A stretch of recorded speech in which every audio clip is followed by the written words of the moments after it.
Every minute, 20,000 men, women, and children are forced to flee to escape persecution, violence, or terror. Many of these people find themselves in Uganda, the host of 1.4 million refugees, and that number could grow up to 1.8 million by the end of the year, according to the United Nations High Commission for Refugees. Approximately 74% of all refugees are from South Sudan and the Democratic Republic of Congo. Over 3,000 people who had sought a sanctuary in the UN protection sites during various conflicts are expressing the desire to return home, according to the United Nations. When they go back home, they are now free to do other things like cultivation, farming, fishing, business even go back to, some people can go back to school.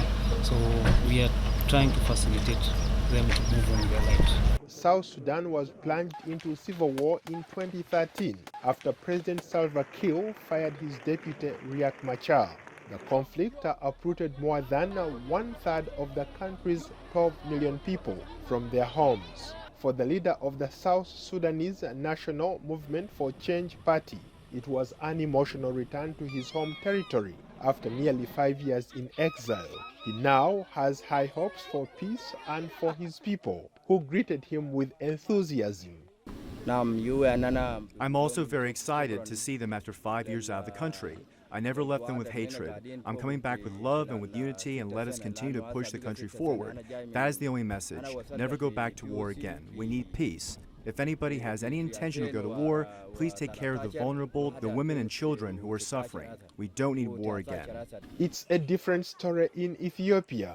Over 1 million people that were uprooted from their homes by ethnic clashes are still too terrified to return home. 22-year-old Tektel Mehilu is still too afraid to return home, more than a year after his house in southern Ethiopia was razed to the ground, his coffee plantation destroyed, and his cattle stolen. We've seen no peace since Abiy came to power.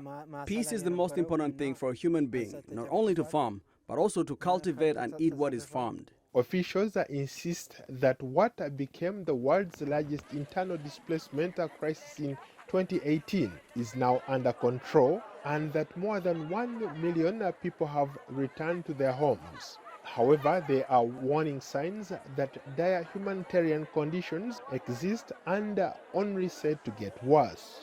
More than 1 million people have displaced from different directions. So, like this one, there are a number of highly vulnerable and affected areas. So, we addressed only highly vulnerable people with intensive targeting. Since coming to power in April 2018, after more than 2 years of anti-governmental unrest, Ethiopian Prime Minister Abiy Ahmed, himself an Oromo, has been hailed for his efforts to end the iron-fisted rule of his predecessors.